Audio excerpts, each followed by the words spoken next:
जय हिंद बच्चों। आज हम लोग प्रमेय 6.1 जो कि बहुत ही VVI प्रश्न है, वेरी वेरी इंपॉर्टेंट प्रश्न। इस बार हो सकता है कि एग्जाम में ये प्रश्न देखने को मिल जाएगा, बोर्ड एग्जाम में।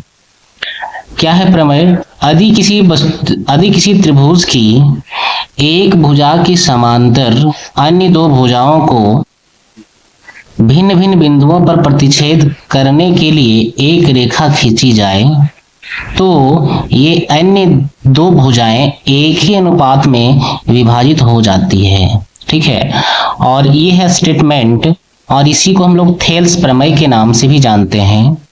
लेकिन एग्जाम में ये पूरा स्टेटमेंट लिखा हुआ मिलेगा, इससे पता करना पड़ेगा कि यही प्रमेय जो है 6.1 है और थेल्स प्रमेय है।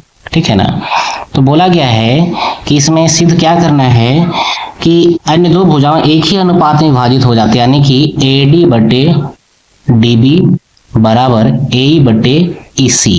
ठीक है, ये हमको मतलब क्या बोलते हैं, सिद्ध करना है।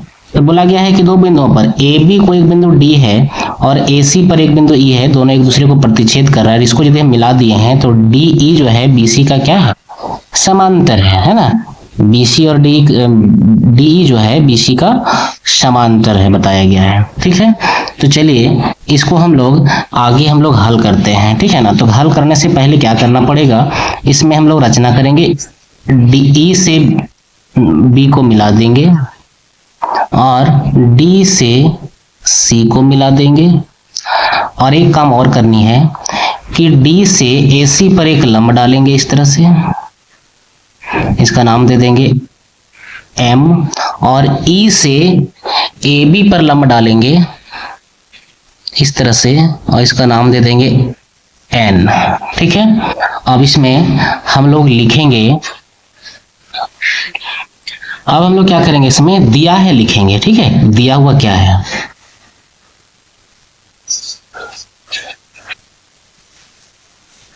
दिया है कि त्रिभुज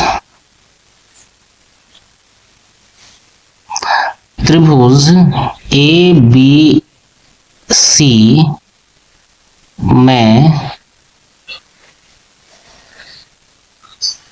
भुजा BC के समांतर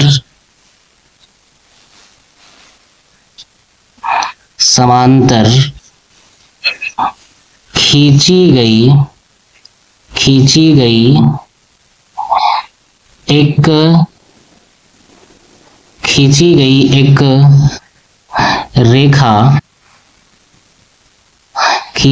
एक रेखा अन्य दो भुजाओं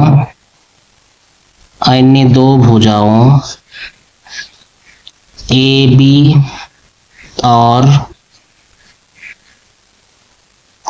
AC को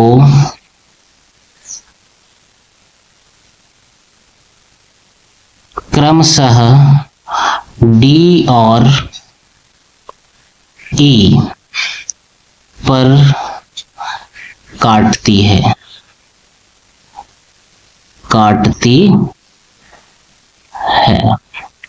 अब इसमें क्या है कि सिद्ध करना है कि AD बटे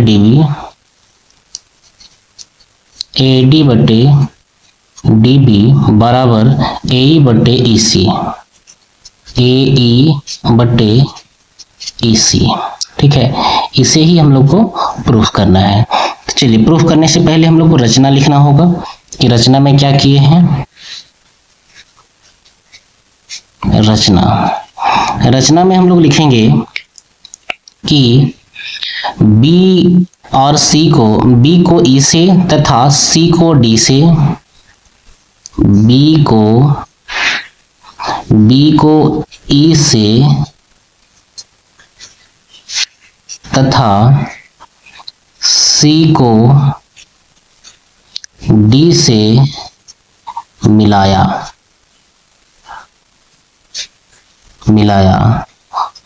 तथा ई एन लंब ए बी और डी एम लंब ए सी खींचा। ठीक है, इतना जितना काम किए हैं इतना चीज पहले लिखना पड़ेगा।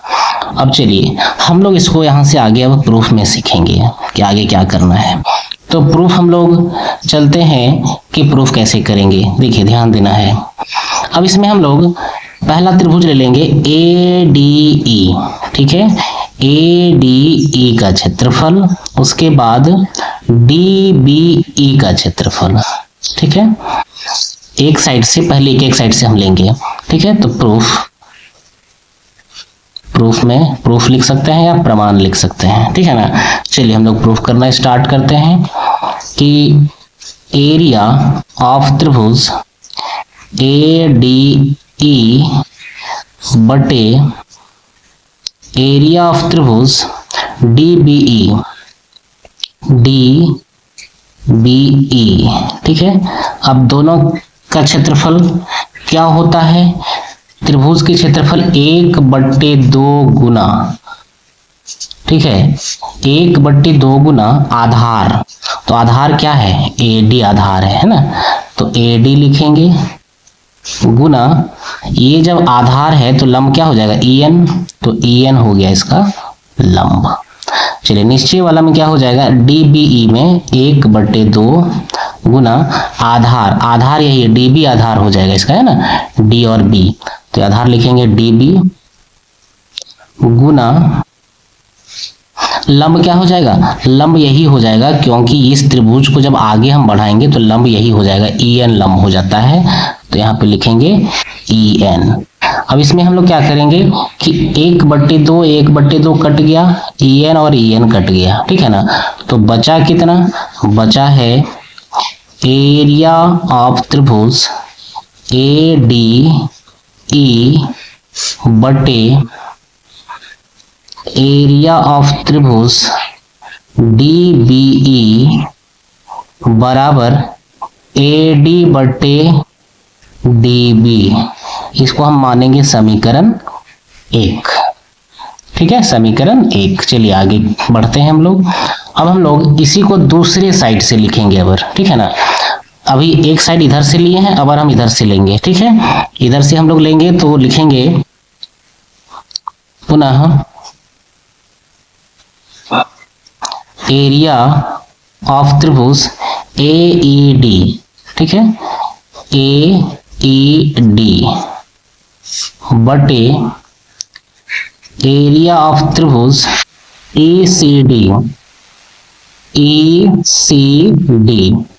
बराबर वही होगा 1/2 गुना आधार।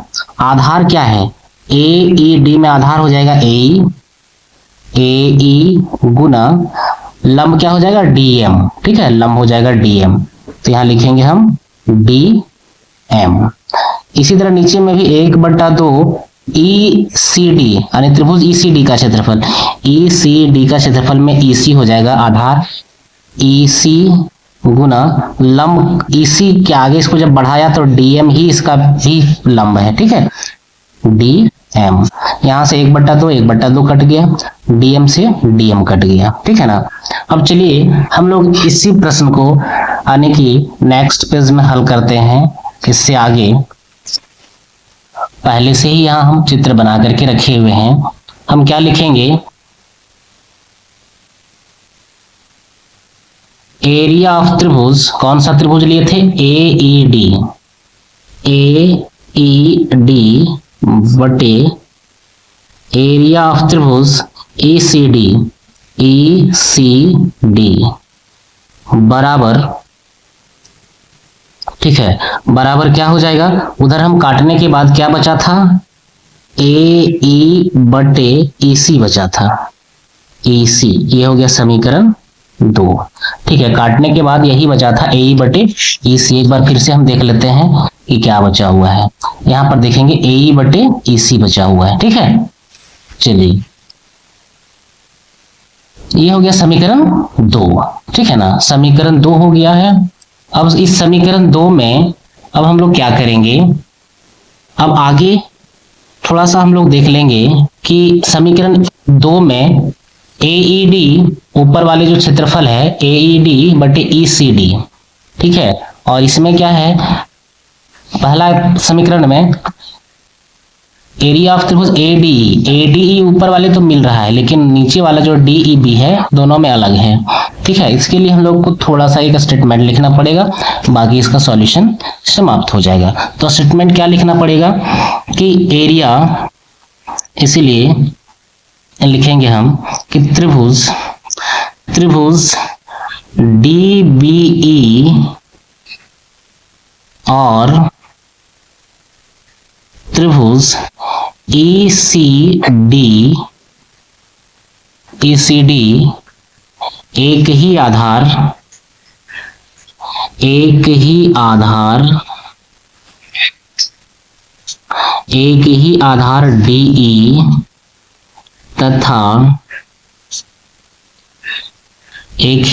DE तथा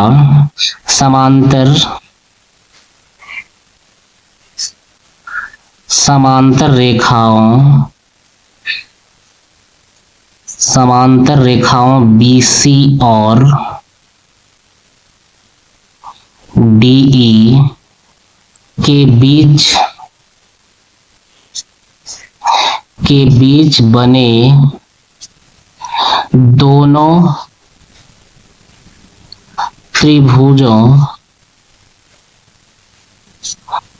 त्रिभुजों का क्षेत्रफल